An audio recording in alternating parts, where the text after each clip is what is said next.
స్వర్ణాంధ్రప్రదేశ్, స్వచ్ఛ ఆంధ్రప్రదేశ్. ఆంధ్రప్రదేశ్ బంగారులాగా ఉండాలని, స్వచ్ఛంగా ఉండాలని మనం కోరుకోవటం తప్పులేదు. ప్రభుత్వాలు వాటి కోసం ప్రయత్నం చేయటం అంతకంటే తప్పులేదు. కానీ ఈ కాన్సెప్ట్ ఎక్కడి నుంచి వచ్చింది?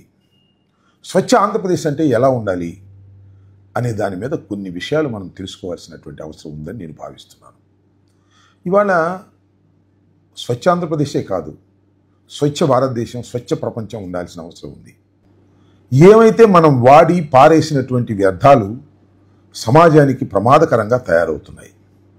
ముఖ్యంగా భూమికి భారం అవుతున్నాయి, భూమిని చెడగొడుతున్నాయి. పశువులు వీటిని ఆహారంగా భావించి తింటున్నాయి. తిని జీర్ణింప చేసుకోలేక పశువులు మరణిస్తున్నటువంటి సంఖ్య బాగా పెరిగిపోతుంది. ఇది పశు నష్టానికి కూడా దోహదపడుతుంది. ఆ తర్వాత భూమి పొరలన్నీ కూడా ప్లాస్టిక్ మయమైపోయి భూమి అంతా సర్వనాశనం అయిపోయి ఎందుకు పనికి రాకోకుండా మానవాళిని ఇబ్బంది పెట్టే ప్రమాదం ఉందని పర్యావరణవేత్తలు గమనించి ఒక స్వచ్ఛ భారత్ని, స్వచ్ఛ ఆంధ్రప్రదేశ్ని తీసుకురావాలనేటువంటి ప్రయత్నం భారతదేశంలో జరుగుతూ ఉంది. ప్రపంచవ్యాప్తంగా కూడా జరుగుతూ ఉంది. అసలు వ్యర్థాలను మేనేజ్ చేయటం అనేది ఇవాళ చాలా క్లిష్టమైనటువంటి పరిస్థితిగా ఉంటుంది. కొన్ని దేశాలైతే వ్యర్థాలను మేనేజ్ చేయటం, రీసైక్లింగ్ చేయటం కోసం కోటాను కోట్ల రూపాయలు ఖర్చు పెడుతున్నారు.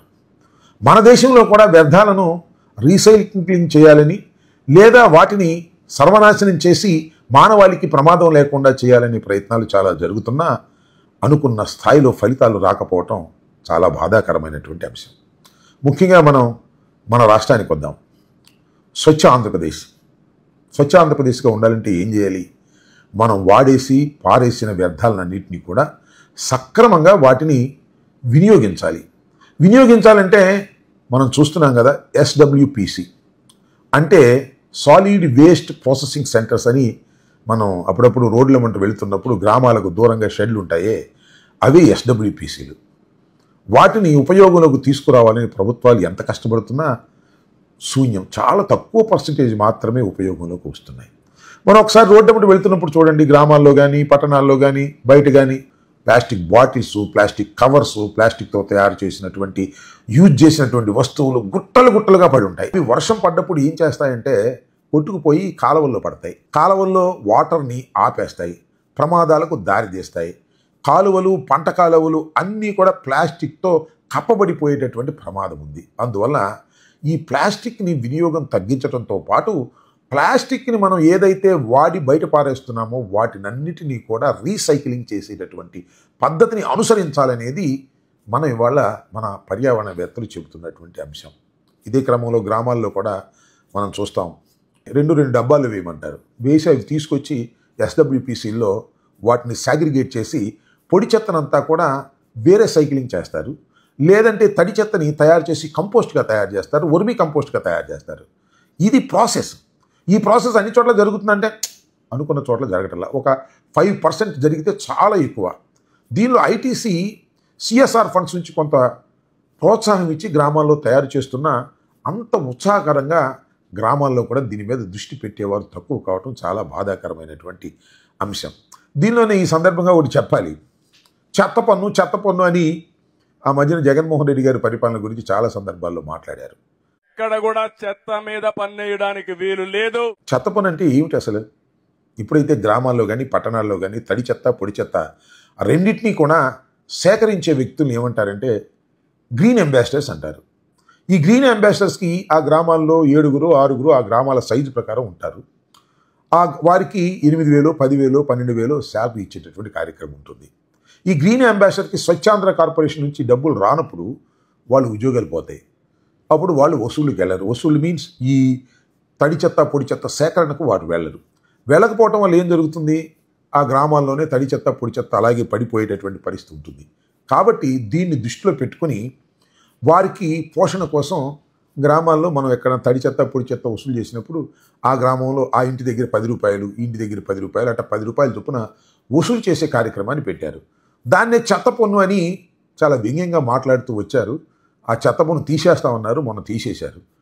ఎక్కడ కూడా చెత్త మీద పన్నేయడానికి వీలు లేదు, రద్దు చేస్తున్నాం. ఈ రోజు నుంచి ఎక్కడా కలెక్ట్ చేయొద్దని మా మంత్రులకు వాళ్ళకి ఆదేశాలు ఇస్తున్నాను. కానీ మీరు గమనించాల్సింది ఏంటంటే ఇదే చెత్త పన్ను పిఠాపురంలో వసూలు చేసే కార్యక్రమాన్ని పవన్ కళ్యాణ్ గారు ప్రారంభించారు. నిజంగా అలా 10 రూపాయలు 20 రూపాయలు వసూలు చేయటం వల్ల జరిగేటటువంటి సౌలభ్యం ఏమిటంటే అక్కడ గ్రీన్ అంబాసిడర్స్కి మనం శాలరీస్ సక్రమంగా ఇవ్వగలుగుతాం, వారి పోషణకి పనికొస్తుంది, సక్రమంగా ఈ చెత్త సేకరణకి పనికొస్తుంది. ఈ చెత్త సేకరణ చేసిన తర్వాత దీనిలో 2 అంశాలు ఉన్నాయి. ఈ ప్లాస్టిక్ వ్యర్థాలన్నింటినీ కూడా రీసైక్లింగ్ పంపించవచ్చు. ఇప్పుడు బాటిల్స్ ఉంటాయి కదా, మనం తాగి వాడేసిన బాటిల్స్, అవన్నీ క్రష్ చేసి బండిల్స్గా కట్టి వాటిని తీసుకువెళ్ళి రీసైక్లింగ్ చేసి మళ్ళా ప్లాస్టిక్ బాటిల్స్గా తయారు చేసే అవకాశం ఉంది. ఇది కాకుండా ఇంకా అన్నిటికీ పనికిరానటువంటి చెత్త, ఇక రీసైక్లింగ్ పనికిరాంది, అదేవిధంగా ఎరువుకు పనికిరాని చెత్త ఏదైతే ఉంటుందో దీన్ని తీసుకువెళ్ళి తగలేసి విద్యుత్తుని మనం దాని నుంచి తీసుకురావచ్చు. దానివల్ల వ్యర్థాల నుంచి విద్యుత్ తయారీ చేసేటటువంటి కొన్ని ఫ్యాక్టరీలను, కొన్ని విద్యుత్ ఉత్పత్తి కేంద్రాలను రాష్ట్రంలో ప్రారంభించేటటువంటి ప్రయత్నాలు జరిగాయి. దానిలోనే గుంటూరు దగ్గర ఉన్నటువంటి జిందాల్ ఫ్యాక్టరీ వేస్ట్ నుంచి విద్యుత్ తయారు చేసేటటువంటిది కూడా చంద్రబాబు టైంలో దానికి ఫౌండేషన్ వేశారు, జగన్మోహన్ రెడ్డి గారి టైంలో దాన్ని ప్రారంభించారు. అందువలన ఈ చుట్టుపక్కల ప్రాంతాల్లో ఉన్నటువంటి ఏదైతే వ్యర్థాలు ఏవైతే ఉన్నాయో రీసైక్లింగ్కి పనికిరానివి, అలాగే ఎరువుకు పనికిరానివి, అవన్నీ టన్నుల కొద్దు తీసుకువెళ్ళి వాటిని దహనం చేసి దాని నుంచి విద్యుత్తుని ఉత్పత్తి చేసేటటువంటి జిందాల్ ఫ్యాక్టరీకి తరలించే కార్యక్రమాలు చేస్తుంటారు. ఇది అనుకున్న స్థాయిలో భారతదేశంలో ముఖ్యంగా ఆంధ్రప్రదేశ్లో జరగకపోవటం వల్ల వ్యర్థాలన్నీ పేరుకుపోయి చాలా ప్రమాదకరమైన దశకు పోతూ ఉంటాయి. ఇక్కడ ఒక్క విషయాన్ని చెప్పాలి. చంద్రబాబు నాయుడు గారు కందుకూరు వెళ్ళారు. అక్కడ స్వర్ణాంధ్ర స్వచ్ఛాంధ్ర కార్యక్రమాన్ని నిర్వహించారు. చాలామంది చాలా ఉపన్యాసాలు చెప్పారు.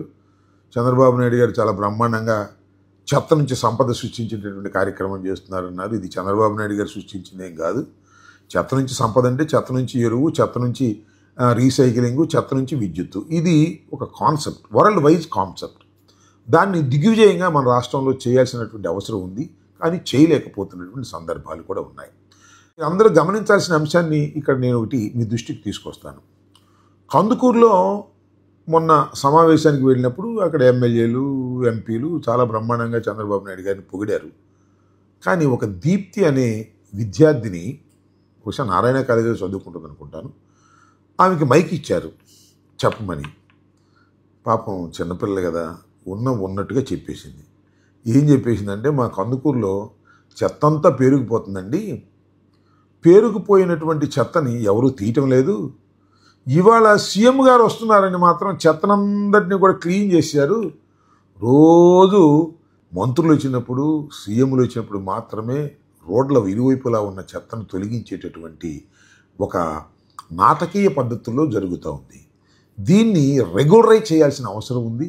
చెత్త పన్ను విధించినా కూడా చెత్త సేకరణ చేయటంలో గ్రీన్ అంబాసిడర్స్ని వారికి ఉద్యోగాలకు సక్రమంగా జీతాలు ఇచ్చి చేయవలసినటువంటి బాధ్యత ఉందని నేను భావిస్తున్నాను. ఎందుకంటే సత్తెనపల్లిలో నేను గ్రీన్ అంబాసిడర్స్ గురించి కానీ, లేదా ఎస్డబ్ల్యూపీసీస్ గురించి కానీ ఐటీసీ వారి సహకారంతో చాలా వరకు కృషి చేశానని నేను నమ్ముతున్నాను. ఎవరన్నా కనుక్కున్నా కూడా చెప్తారు. దీని మీద పవన్ కళ్యాణ్ గారు కూడా చాలా ఇంట్రెస్టింగ్గా చూపించారు. ఆ మధ్యన పిఠాపురంలో కూడా ఈ కార్యక్రమాన్ని చేశారు. కాబట్టి చెత్త నుంచి సంపద సృష్టించేటటువంటి కార్యక్రమం ఇది ఒక కాన్సెప్ట్ తప్ప అది చంద్రబాబు నాయుడు గారు, రాజశేఖర రెడ్డి గారు, లేకపోతే మరొకరు సృష్టించింది కాదు.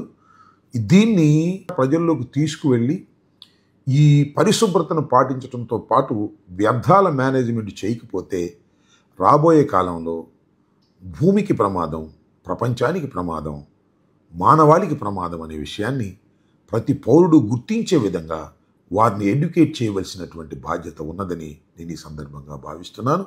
చాలా స్వచ్ఛంద సంస్థలు దీని మీద పనిచేస్తున్నాయి. దానితో పాటుగా ఐటీసీ వారి సిఎస్ఆర్ ఫండ్స్ నుంచి దీనికోసం ప్రత్యేకంగా వెచ్చిస్తుంది. వారి కృషిని కూడా మనం ఇక్కడ కొనియాడవలసినటువంటి అవసరం ఉందని భావిస్తూ ప్రభుత్వాలు ముందుకు రావాలి, ప్రజలు అర్థం చేసుకోవాలి, స్వచ్ఛాంధ్రప్రదేశ్ను ముందుకు తీసుకువెళ్లాలని మనస్ఫూర్తిగా కోరుకుంటున్నాను. ధన్యవాదాలు.